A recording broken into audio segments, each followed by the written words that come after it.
Hiya boys, hope everybody's doing well. New year, so onwards and upwards as they say. Right, what we've got, this is from a friend of mine up the road. It's, believe it or not, it's a carburettor off an old hit and miss type engine. And it's seen better days, to be honest. So what we've got that bit there that's broken off inside, so we're going to get that out, machine a new piece, aluminium.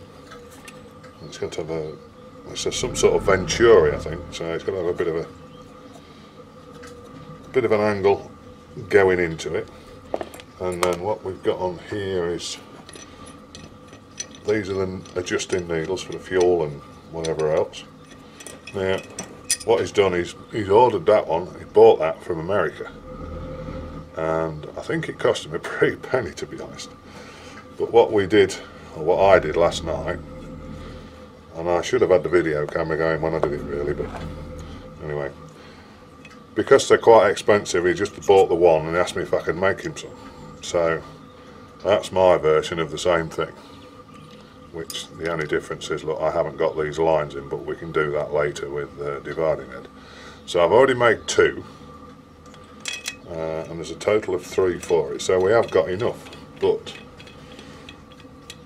I can't cut those divisions like that without a lot of messing about.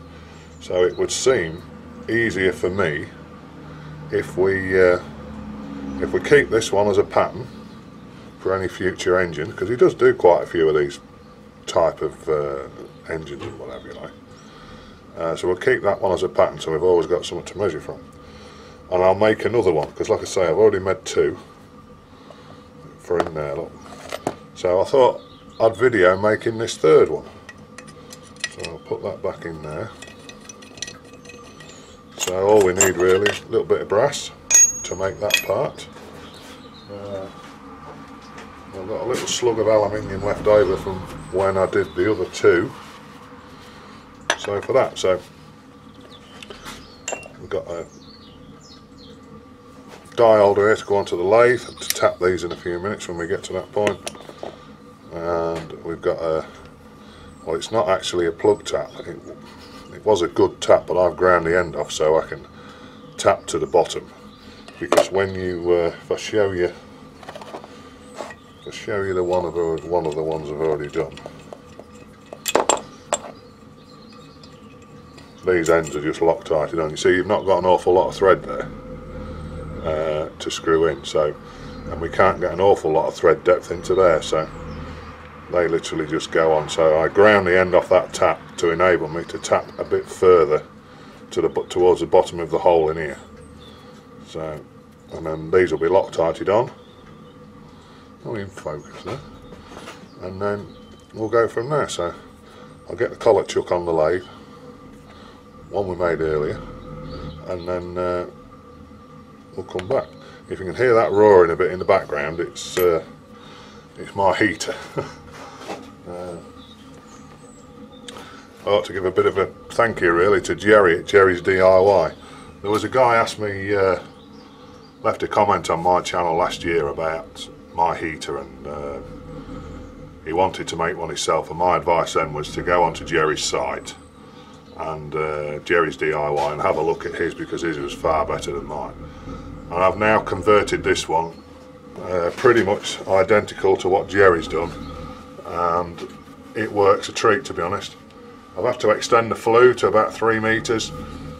If you watch Jerry's video, he'll say he's got 4 meters of flue on his, and I can quite see why, because I do have another flue extension to go on. It wants to be just that little bit taller, but it works really well.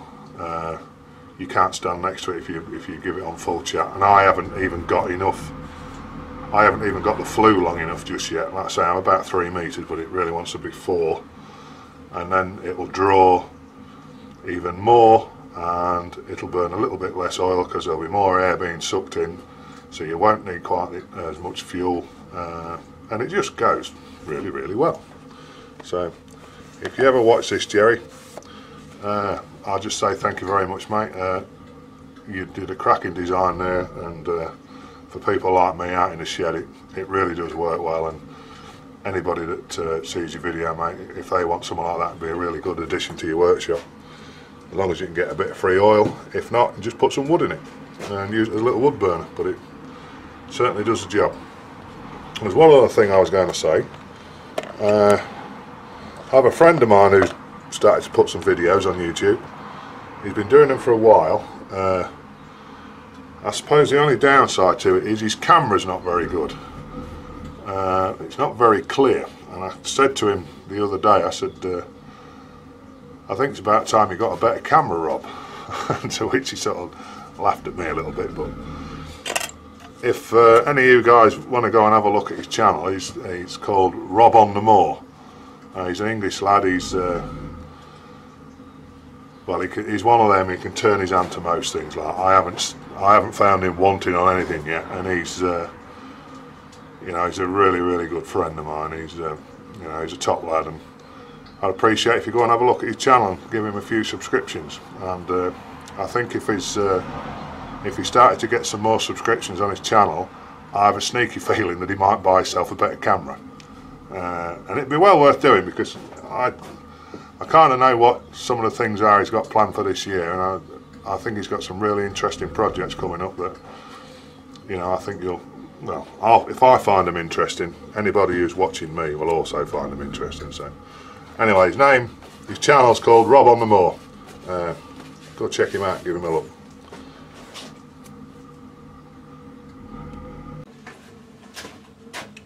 So what I'm going to do first is put this little point on and just keep pulling it out the collet as and when I need to. We think it's about 40 degree, 20 degree either side.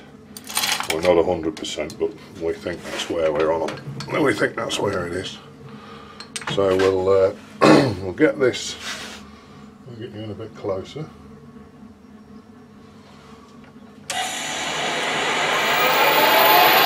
We'll get a bit of this done, and then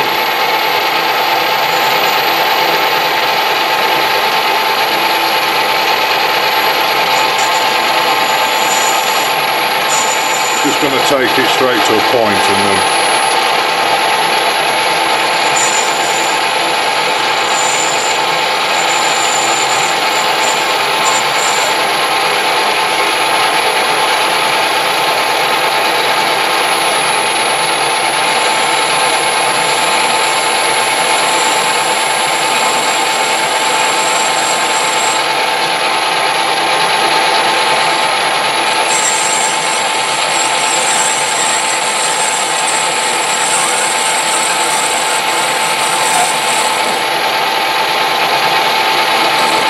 taking 20th pass, it's just no point in trying to rip the hell out of it.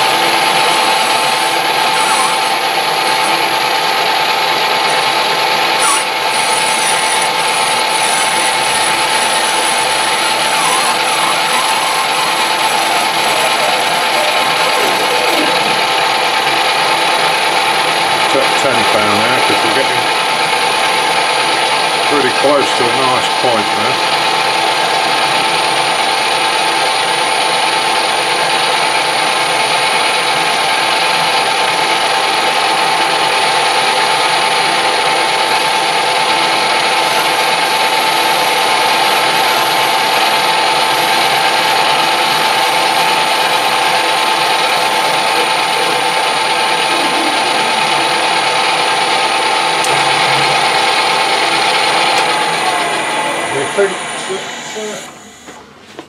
That'll do that, nice and sharp.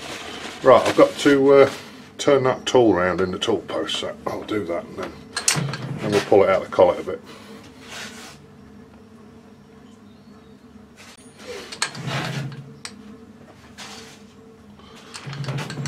Right, we're not going to be too scientific about this, as you'll see. So I really only want to be, we've got to machine this down quite small, you see, so that should give me enough sticking.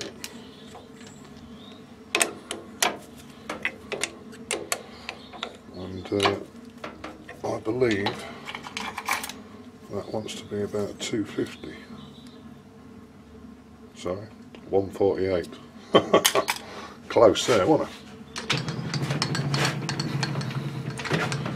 I suppose we ought to have some sort of length. Now the length and that on this is not critical because it just isn't. You've got a lot of adjustment on this. I'm trying to think, what did we get to before? 850 was what we took it to. So if I just bring that up so it's just about touching, and then we'll set the carriage dial. 1, 2, 3, 4, 5, 6, 7, 8. 850. And we'll re-zero that. So we know where to stop. Right, so we'll machine that down to 148. And that is, what's that at?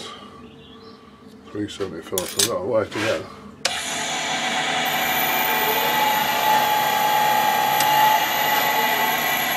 Be a long time at that speed, won't we?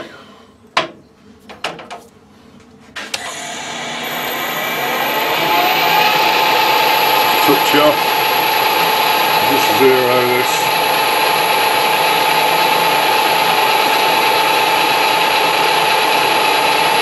Now I'm just going to go 30 thou at a time, only because I want to be able to stop it before I go too far on the dial down here.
So that one,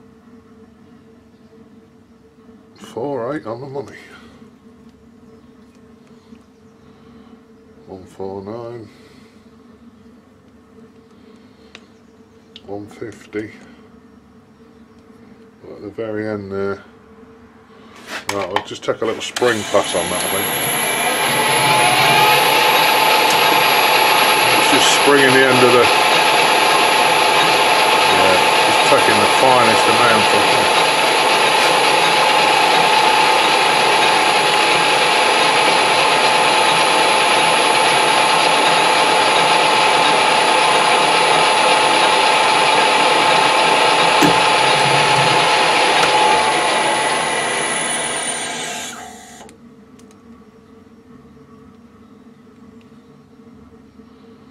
.49, so it's a thou over.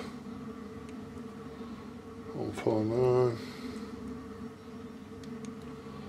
149, so we'll let this just run to the end, and I should think we'll call that bit good. to pull it out of the collet a bit further.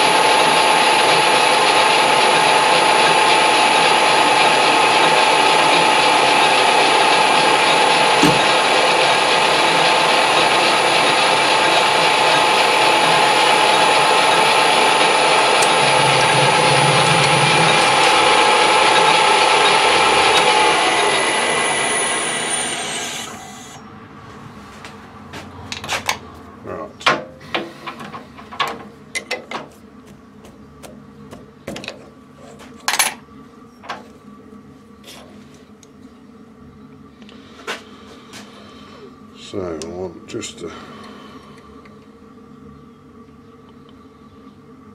see how technical this is, can you?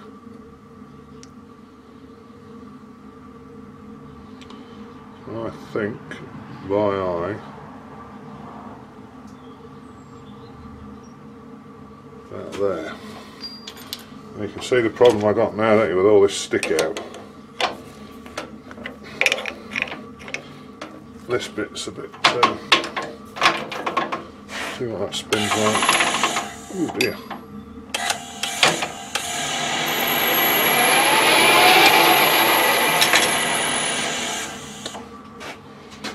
Right, so that's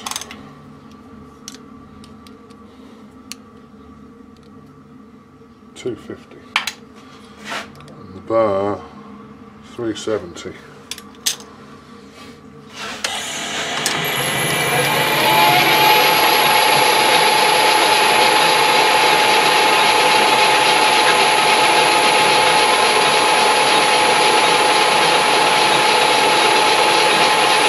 The problem is, because I've got such a lot of stick out, I'm afraid it's just going to be 10 power cuts because I daren't go any harder.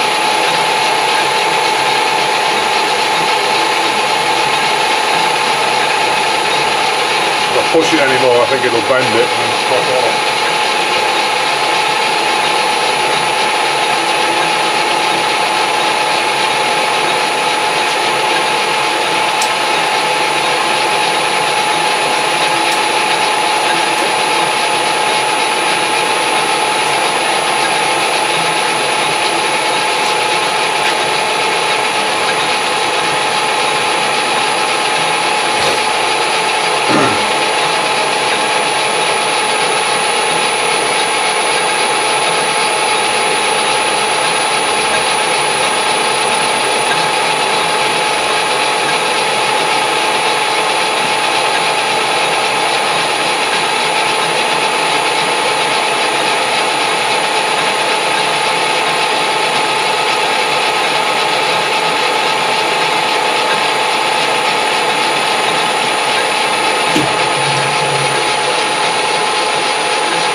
Gonna be here a while.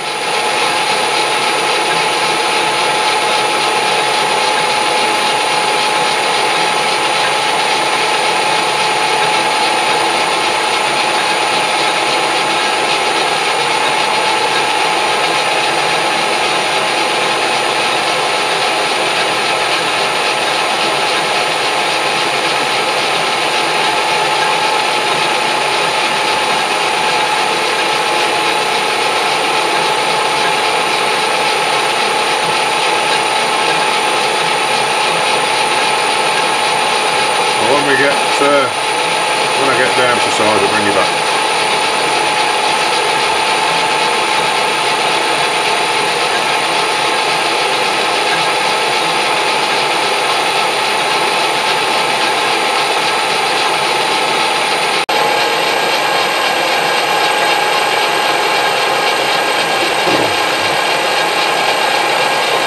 This should be the last pass really. I've slowed the feed rate right down. We're getting about 10 to 12 thou difference between this end and this end, and it's because it's so thin, it's the spring on it. So there was 2 thou over down here, and I'd say like 10 or 12 thou over at the top. So I put the cut on. Sorry, it was 4 thou over down here, sorry. So I put a couple of thou cut on and just let it go nice and steady. It may have to have another another tiny spring pass, I don't know, but it's not that critical because this part is threaded from here to here somewhere, so we just want to get it near enough to 250. It's only a bit of brass at the end of the day. So when this gets to the end, we'll have a check and just see what we're getting.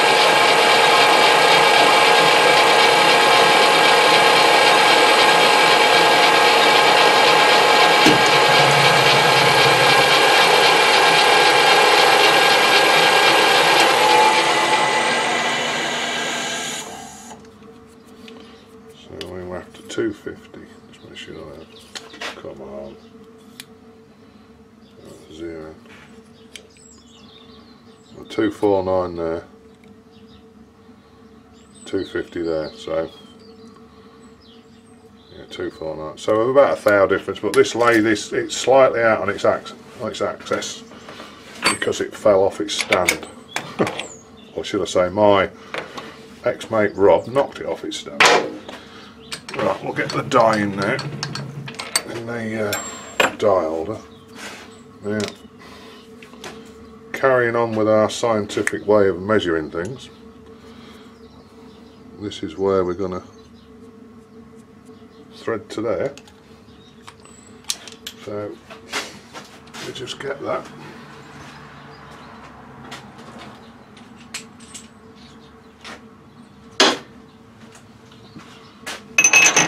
Tail stuff.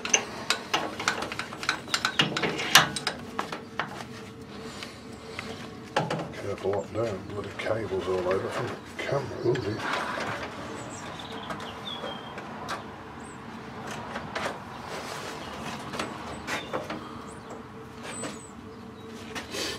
Right. Just slow this down.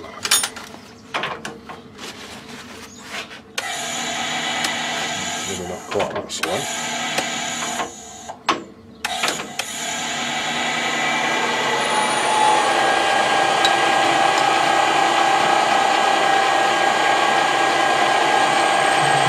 And we'll just go up to that black line.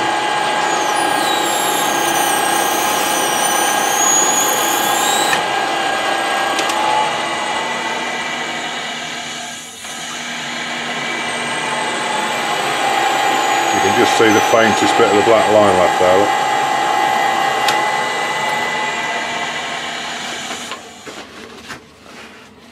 Right. Just want to cut that off.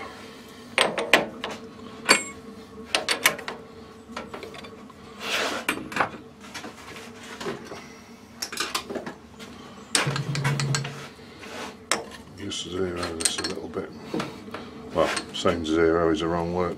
Just square this tool holder up. That's that. Now,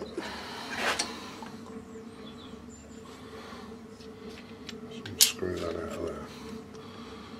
So I'm literally just going to eyeball this because there's no real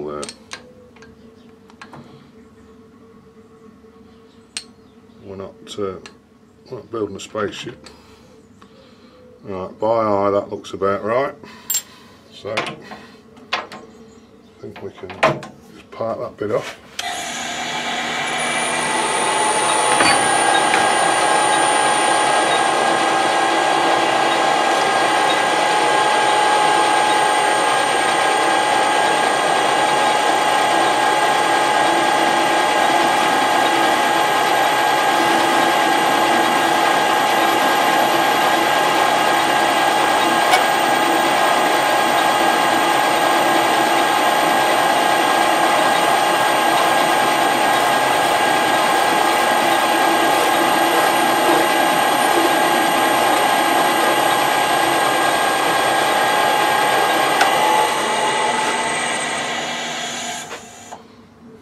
Bring you back out.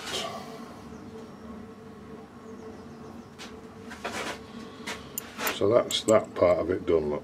So we'll just put a slightly different size collet in there now, and then we'll just put a bit of thread on that end.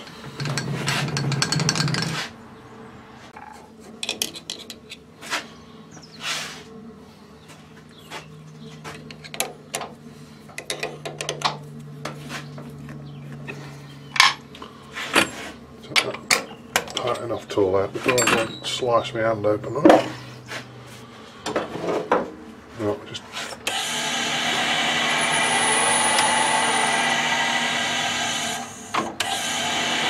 file that nub off the end.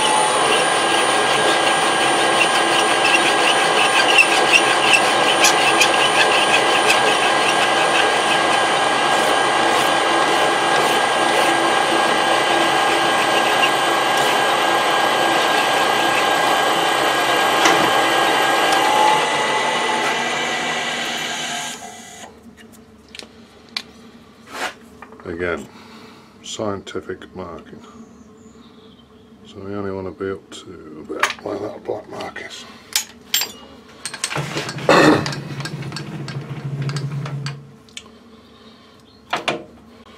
Slow it down again.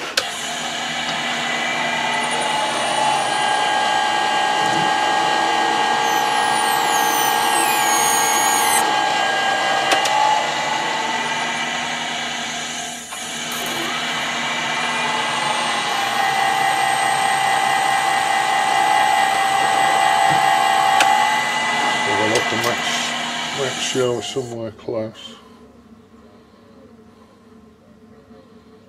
I'm going to just do with a tiny bit more on it.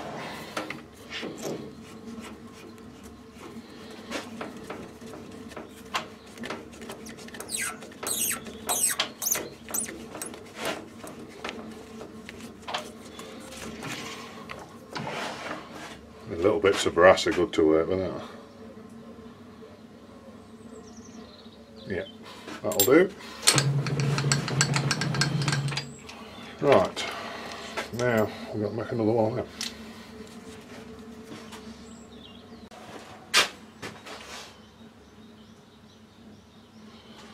Sorry boys, I got started and I forgot to turn the camera on. So we've got to take about 70 thou off that.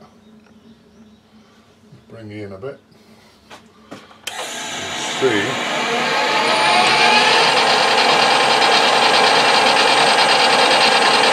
Take 30 thou past.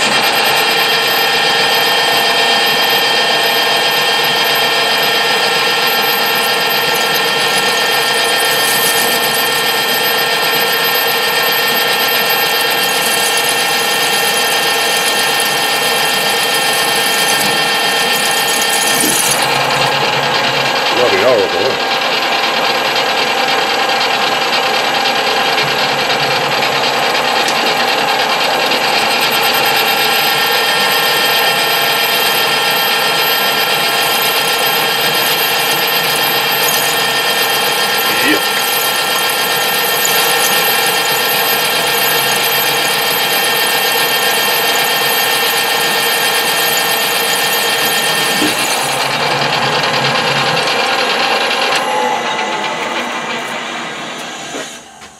So that one measures, well, it has been knurled, so it'll be a bit over. And that must be 1.250. 1.274, so 24, 12 on the dial. We'll do a 6.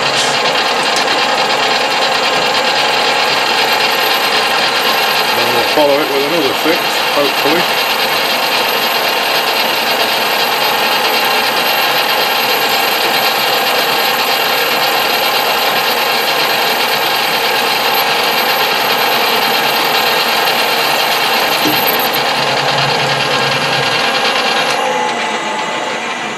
Horrible, stringy. What did I say? Everyone's a hero in aluminium.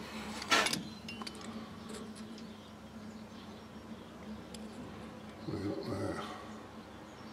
263. Yeah, about another 6 now. Or should I say, for our friends across the pond, aluminum.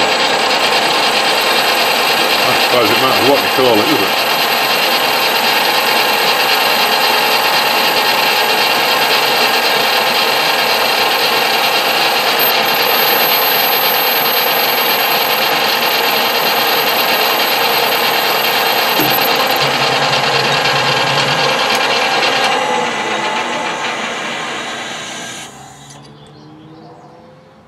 1.25.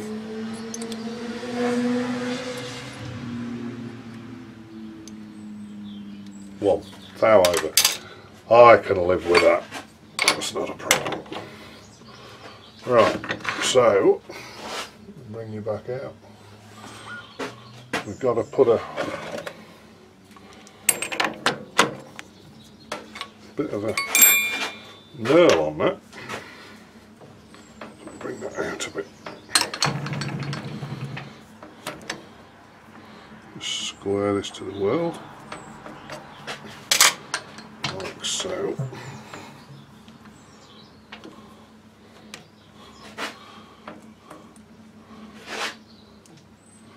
I'll bring that down till it just nips. Pull it back and I'll give it a quarter of a turn. I'll bring it to the front. Let's slow things right down, shall we? To something a bit more manageable. Put a bit of WD on it. See what happens.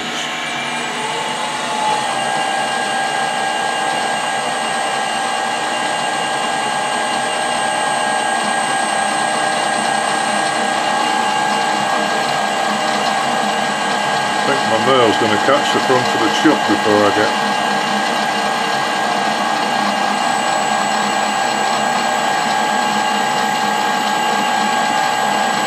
Far enough. Right, we're at another quarter of a turn, or a bit more maybe. I don't know if this is how you're supposed to use an Erling tool, but I suppose all I can say, it's how I use mine.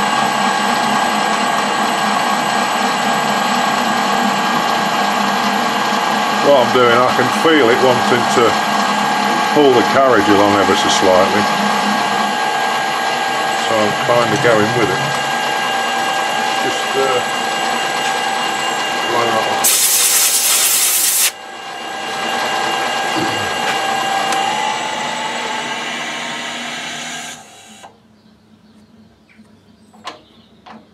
I think she wants a bit more.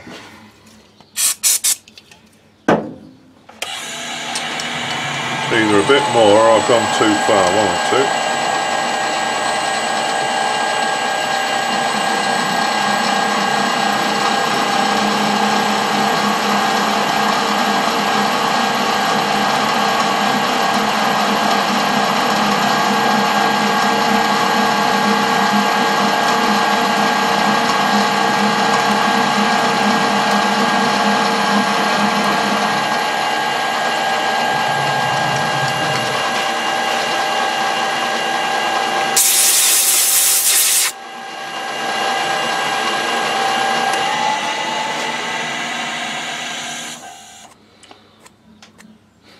Do me.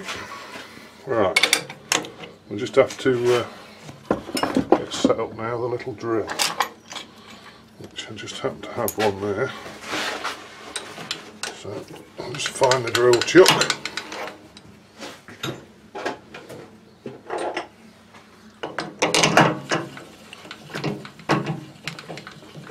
Get in there, yeah. What I'm going to do, I'm just going to run a little centre in here just to give us a fighting chance of starting in the right place. Up the speed a bit.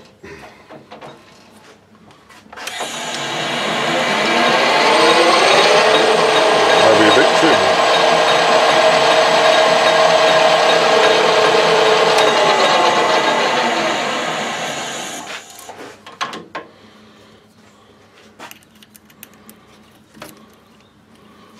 Now let's try to remember what the depth was. I think it was 350 there we went in. Yeah, it was. Right. No, there's a one out there. Try and keep them together with the ones he's going in. So what I'm going to do, I'm going to eyeball that so it looks like it's just about touching there. I'm going to zero the dial on the tailstock to there. I'm just going to wind in 350.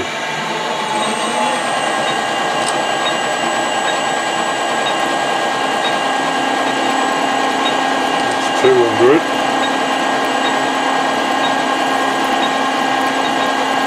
It's 300.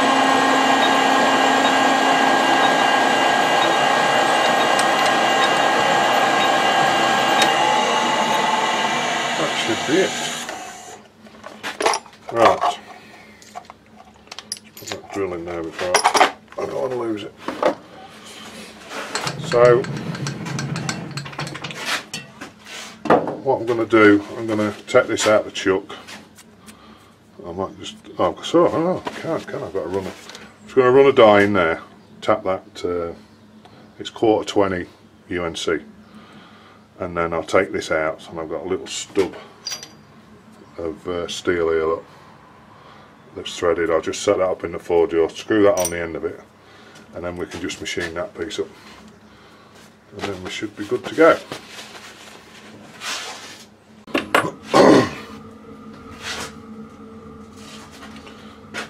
Sorry boys, I forgot to put the camera on.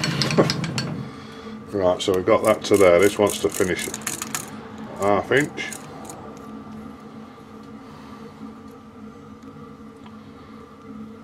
That's 20 thou off it. I've just set my carriage dial, so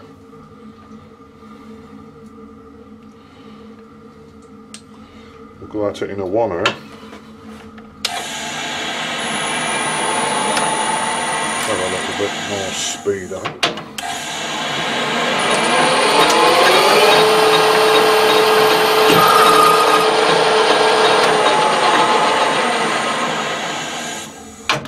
Quite that much.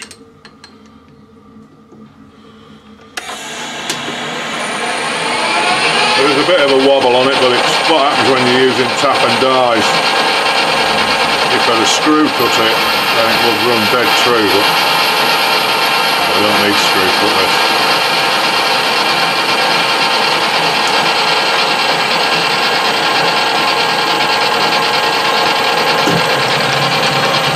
Right. There we go.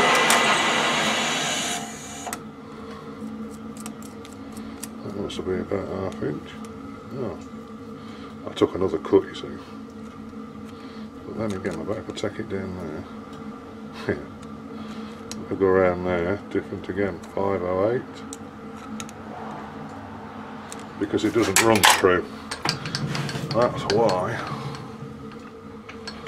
Right, just have to reset the carriage stop. Can't remember offhand how far in that goes. 250 thou. So 1, 2.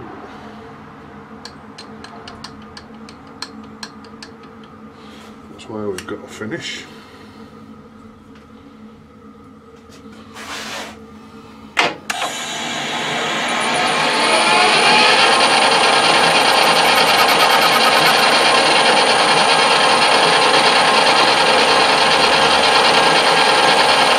I believe we've got to take it down to about 1/2 inch. Bit fierce.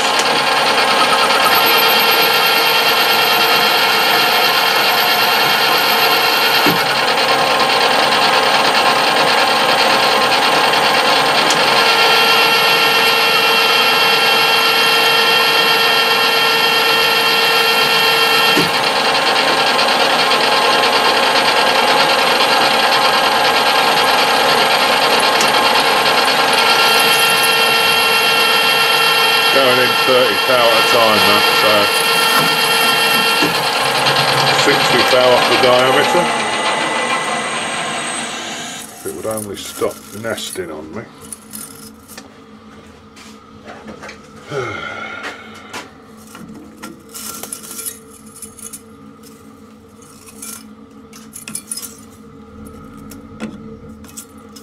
Don't be tempted to pull these with your fingers.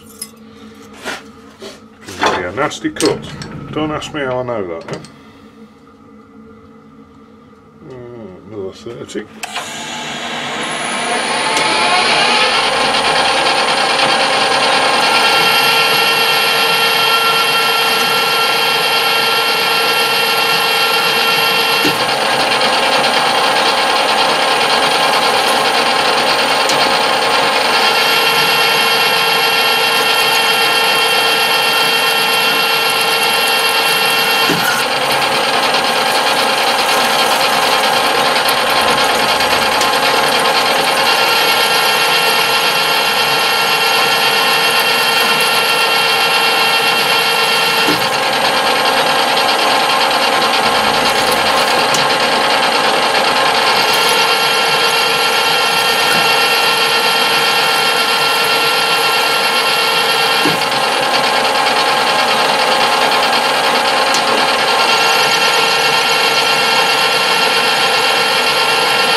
My boy ringing me, so remember to give him a call when I get finished.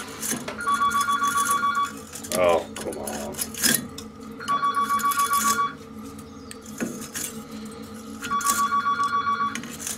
Don't you just love it, eh?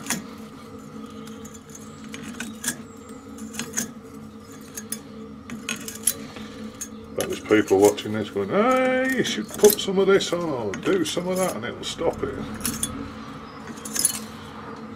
And they'll be dead right, I should imagine. Trouble is, I don't turn much aluminium at all. So we want 500, we're at 610. So 110 off 55. We'll take 50.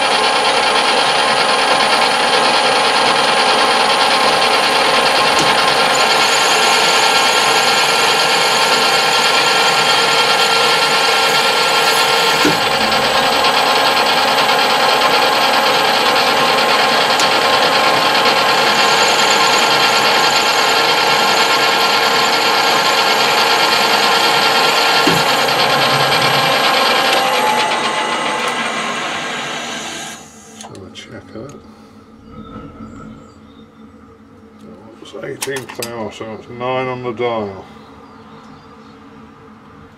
It's a bit 89, you plonker. One thing I will say when you're doing aluminium, I don't know whether the camera, I'll just bring you back out a bit. You get a slight build up of it on the end of your tool. So when you get to the bit where you're going to take your finishing pass, these little easy lap diamond stones are brilliant. Just when you take a little finishing pass, just clean the end up. Take any bits of aluminium off it, and then hopefully, pardon me, give it a squirt of love juice. And you should get a reasonable finish without it balling up. Big difference there, look, isn't there?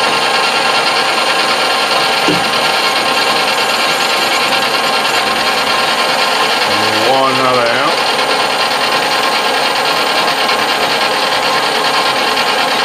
It's obviously not enough.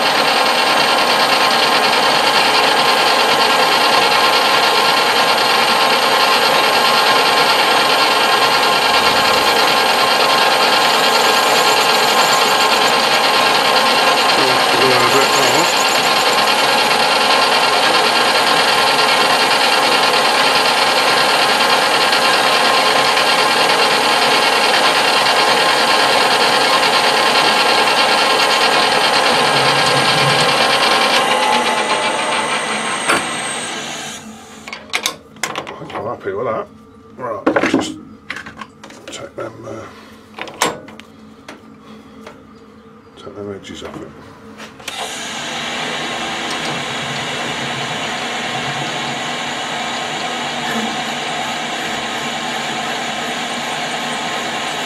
Because it's not spinning through, I'm just going to keep going till it's giving me a full cut.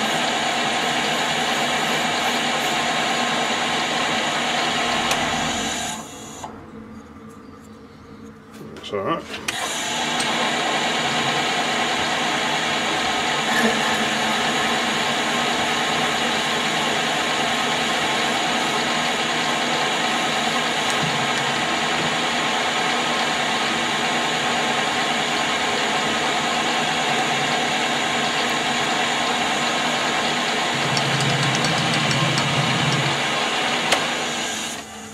Right,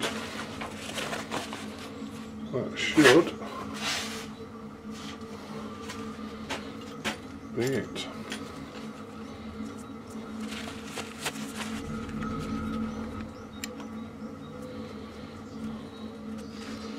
There we go, so Danny's going to wind them in a bit tighter than I've done, and he's going to Loctite them in as well, so that'll be the three of them. I'll just show you. So, yeah, back to the carburettor, look. That one's screwed into there. Obviously it's going to be like this, look, this one this side with a spring on it. So this is the pattern one that they sent. And then what we've done, we've made three that all look the same, look. Yeah. So, right, jobs are good.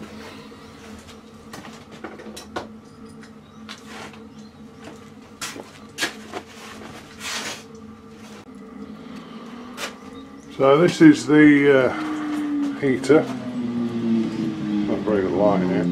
So you can see the top door there, look. What I did inside there, I cut, there's a big round baffle inside it. It's about, I would say, 1/2 inch, 15mm shy of the diameter of the inner of the tank, if that makes sense.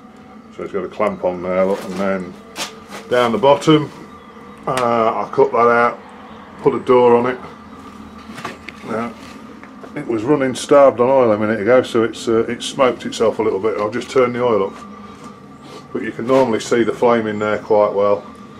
I've just gone around it, I put fire rope round all the way around both the doors. You can see the fire rope on the top there. There's a waste oil tank up there, comes down that pipe, runs along there. It's just a temporary thing at the minute. It's 10mm to there, and then it changes to 1/2 inch. It really wants to be 1/2 inch all the way. Then it follows down, and then I made up that little gizmo just with a sight glass type thing, although it is open. You can see the stream of oil going in there now. Then it goes through there into the side of the tank, and that bit of tubing you see there is literally just tack welded on, and the copper pipe goes in. So it works really, really well. I'll just go outside here, and can you see the we can zoom you in a bit. I'll take my glasses off so I can see it. I don't know whether the camera will pick it up, but there is the tiniest little bit of smoke coming out of it at the moment. But I think that is just because I got a bit carried away with the oil. But it runs really well. So there it is. It's just temporarily set up in my shed. My ambition is to build a new shed. Now what I also toyed with, see that plate on the side there,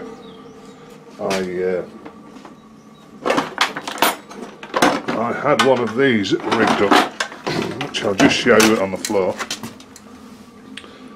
Now that's an RDB burner, and that plastic unit you see on the top there is a preheater, and I had it rigged up onto the side of the tank there, and it, for the 10 seconds or so it works, was absolutely fantastic.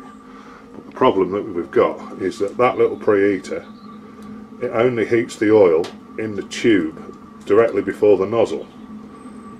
So as soon as that bit's burnt off, it can't then heat the oil coming in fast enough for it to keep burning. It just blows itself out. So that was going to be my original way of doing it, but it didn't quite work that way. I have some people say that, you know, they want their oil tanks to be, their oil heaters to be off the grid, shall we say. But in all honesty, being off the grid, meaning you can run it without power, if I've got no power in my shed, I ain't going to be in it. So it doesn't really make any difference to me. But this Jerry's DIY, mate, he's a plumber, is Jerry, same as me.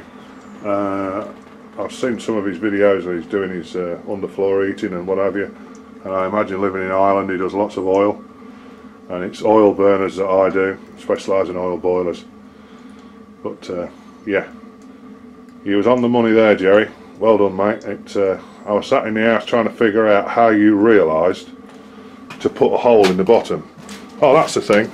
On Jerry's, he's got a hole cut through here, so it sucks the air in, and he's got a plate in the bottom. Well, I've got a plate in the bottom of mine, but I've got a big hole in the bottom of there, so it sucks the air up through the bottom, and I've got a little pot inside, just the same as what Jerry had made, and yeah, really good. And like I say, I was sat in the house and I was trying to figure out, I thought, how did he know to bring that air through the bottom like that? And then about 10 minutes later I lit the wood burner, and on my little wood burner you've two doors, and when you first light it you open the bottom door up completely, well I do, and it gives it plenty of draw up the chimney. And as soon as I realised, I thought, God, I bet that's where he's got his idea from. But anyway, it doesn't matter, he thought of it, and fantastically good idea it was as well, so good on you, Jerry. And if you get to see this, mate, I hope you're alright anyway. Right, so the bits are done for that. Like I say, that's the other bit we've got to do. We've got to get that bit out, but that'll be for another day, because I still might end up doing something with these to put some lines in the top like they have. But I'm going to run this back to the lad it belongs to this afternoon. I may even get a bit of video of it, of the engine it's going on. So anyway, see you in a bit. Cheers. Right, so this is the engine, and that's the carburettor. He's just dropped it on there. He's just started peeling all the old paint off it in order to get it in a fit state. So we'll watch this space on this one and see where it gets to. Well, there's one he's already done, look. So that's a lovely little job. Danny, what make and model's this? It's an international. No, the one you've already done. Oh, that's a Petter Junior, 1919. 1919 Petter Junior. Yeah. And this is a what? International Model M, 3 horsepower. International Model M, 3 horsepower. 1920. 1920. And what's the other one? 1910? 1919. Oh, 1919. So we'll see how long it takes to get from this state to that state. And there's some under the bench. Some more what? Engines. Oh, more engines, yeah. Yeah, it's alright. Yeah. Listed 8, Ruston and Hornsby, which was made at Lincoln. Yeah, oh, that's a nice one, isn't it? Yeah, it's getting there. That's the one you did that bolt from. There's a bolt. Which bolt? And that'd be your taper on. Oh, that was when I did that little that's job and we didn't realise there was a pin in it. Yeah, she's a runner, that one. Just run that, yeah. It doesn't run properly yet because it's not wired up, but... Tell you what, it's a lovely afternoon, isn't it? Gorgeous down here. It's turned out just nice, hasn't it?